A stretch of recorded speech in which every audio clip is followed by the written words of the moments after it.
Longtime members of my channel might remember that back in 2017, I got this computer, the HP Pavilion a1477c, a machine for which I kind of denoted as the main Windows XP machine for my channel.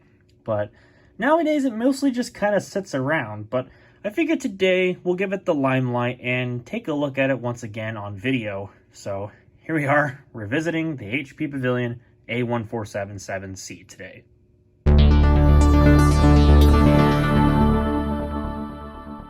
As much as I hate to admit it, this machine lately has been kind of sitting around, not doing a whole heck of a lot, mainly just sitting in storage.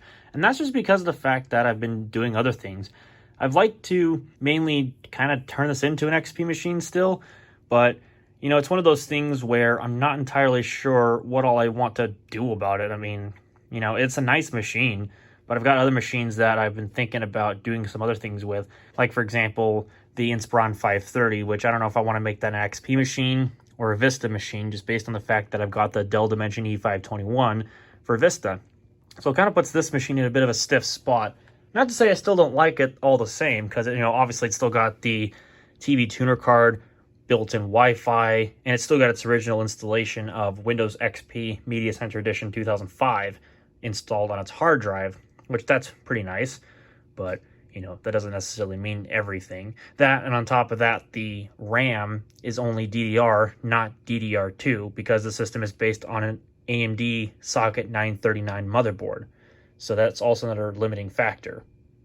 But who knows? Maybe I'll make this machine great with some future component upgrades or whatever. Maybe this machine will stick around. Haven't decided yet, because I'm trying to condense down what I have as far as PCs go starting this year, so that way I don't really have as much to store. And so I really kind of cherry-picked the good systems. This one's definitely up on the list, but who knows? Because again, DDR memory, and there's some other machines that would probably be better suited to the task of, you know, being an XP machine rather than this old HP Pavilion Media Center PC. But I don't know, who's to say? I might potentially have some upgrades in mind for this computer. It did used to have a graphics card in there, but I believe I took it out because the power supply was rather weak. This only has a 300 watt power supply in it. And recently, I did get some graphics cards. They're PCI Express for the most part, except for, you know, one of them, which went in the HP Pavilion A250N, which I also want to revisit someday, but not for this video.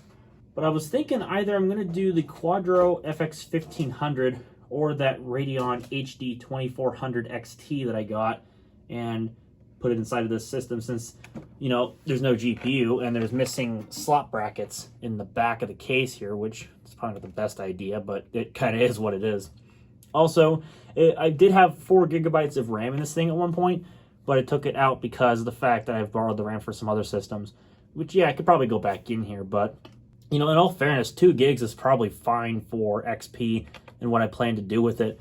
Since it's a 32-bit operating system, there's no sense in me going crazy on RAM, unless, of course, you know, I find cheap RAM or, you know, something that actually works in this thing. So I don't know. Maybe I'll add like 256 meg sticks or 512 meg sticks, because really there's no point adding 2 more 1 gig sticks alongside the 2 1 gig sticks that are already in there, since, again, 32-bit operating system. It still actually has the original hard drive in it, which actually still works. There's a lot of these loose cables which can honestly just kind of sit up in there, because I don't really need them to be hanging out in the breeze. But yeah, so I don't know. It probably could still benefit from a cleaning. I didn't really do too much of a job with the air compressor back in the day. It seems like it's built up some more dust just from sitting, which doesn't surprise me. And it could probably also benefit from a repaste. A lot of my computers could probably benefit from a repaste, let's be fair. But anyways, I'm digressing. So, yeah, maybe in the future, do expect that we do a video tossing a graphics card in this, whether it be the ATI card or the NVIDIA card. You know, maybe we'll do a video on that, because why not? That could be fun. And then get some games running on XP. I'm not too sure. We'll have to experiment and figure out which one will be better suited. So let's go ahead and put the side panel back on. We'll boot it up real quick, because I was figuring I'll show the Windows install, because I do have a couple comments about it that I do want to make, you know, because why not? So, I don't know. Let's get to it. Alright, once again I apologize for the unnecessary glare on the screen. There's not much I can do about that given that there is a ginormous window right over here. But anyways, let's go ahead and power this thing on and start it up.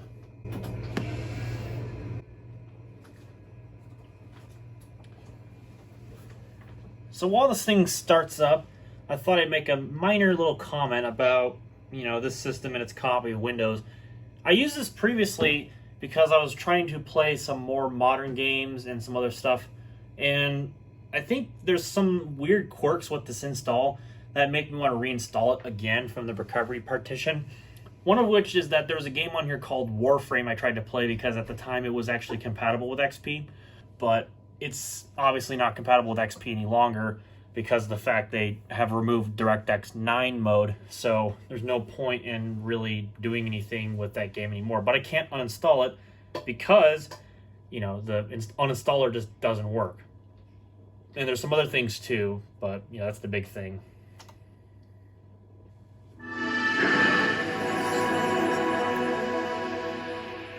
Here's your Final Fantasy IX theme. Obviously, I've got the mouse cursor from that as well as the sound scheme, but otherwise I don't really use anything else from that theme because I like the energy blue theme more, and I also like the background I have currently set. And I plugged in my peripherals the wrong way, so now I gotta wait for my mouse to install its driver again, but whatever. So, yeah, Warframe, there you can see the icon on the desktop. That was one of the reasons why I want to get this reinstalled. Another thing, too, is that it feels really slow. And I know that this has been a problem with this computer ever since I've owned it anyway, where it just tends to be rather slow as far as its, boot up performance is concerned. And I think it's just down to its hard drive being a SATA 1 drive. I'm not really sure what else would make this thing start up so slow, but that'd be the biggest thing right there. So anyways, so we'll take a quick trip into the system properties here. You can see, for those who haven't seen this machine and its specifications before, it's an Athlon 64X2 dual-core processor, 4400 plus at 2.2 gigahertz. It has 2 gigs of RAM. I believe it shares roughly 64 megs of the system RAM for the onboard video, which is what it's using right now. So that's why it shows 1.93 gigs right there. Otherwise, this would have a discrete graphics card in it, and it would show the full 2 gigabytes of RAM. I'm not connecting it to the wireless right now, because that would just only slow it down even more. So, there's other things on here too that would be really nice to hang on to, but otherwise I just, reinstall, and then a lot of the stuff would be the same. Of course, there's some games on here I'd have to reinstall, like for example, Half-Life I would have to reinstall. Far Cry, I have that installed on here too. As I mentioned, of course, there was the Warframe game that I can't seem to uninstall because, for one thing, it's broken because it's not a valid Win32 application. But then you go under Control Panel and you go under Add Remove Programs. You go and find the program itself under the long list of the stuff that's on this machine. Because, of course, HP bundled this thing up with a bunch of stuff. As you can see, I go to the Warframe thing. Yeah, I want to uninstall it. That'd be really cool, right? Of course, I think it was shortly after 2018 was over that they took out the DirectX 9 support from this game. So at least I got one game in of playing Warframe on Windows XP, so that was obviously pretty fun. But, it kind of is what it is. As you can see, as it starts the Windows installer to start uninstalling the game, this obviously happens. The Windows installer service could not be accessed. This can occur if you're running Windows in safe mode, or if the Windows installer is not correctly installed, which is not true, because I could go and I can uninstall other stuff if I really wanted to. So I'm not sure what the deal is. That's just really bizarre. So I can't uninstall Warframe because of that. I mean, I could go into services, oops, I can't even type today, services.msc, and I can go and try to figure out which one, the Windows installer service here. See, I can go and start the service, but Windows installer service on local computer started and stopped. Some services stop automatically if they have work to do, blah, blah, blah. That's probably normal because the Windows installer service only needs to run when it needs to be accessed. So if you go to uninstall something or install something, then the Windows installer service would pop up, but otherwise it's a stop service, so it doesn't hog RAM. But yeah, I'm not sure what's going on there, so that kind of sucks. It's really annoying. There's not really much that I can do there regarding getting Warframe off the computer, so I'll have to look into figuring that out. But really, that's one of the big reasons why I need to redo this install, because Warframe doesn't really belong on a system like this anyway. It's too new a game, and besides, again, it doesn't work on XP and or Vista anymore. And maybe it still works on Vista because it's got DirectX 11 support, but the Windows version's not supported, so they probably don't support running Vista. They probably did for a brief period, but I doubt it, because normally Vista and XP get bandwagoned together. So anyways, digressions aside, yeah, that's probably the idea with this machine. That's exactly what I'm going to do, is I'm just going to reinstall Windows, and then probably, like I mentioned earlier, I'm going to put a graphics card in this computer so I can at least make it a little bit more interesting rather than just having the onboard video, which it would have shipped with when it was new. So we'll see what I pick. I'm most likely going to go for the Quadro, since I think this system's going to take better advantage of it, rather than the 2400 XT, which that might just go into some small form factor system of mine. I haven't decided yet whether it be the crappy HP Pavilion Slimline or whether it be the goodness, I don't know what else.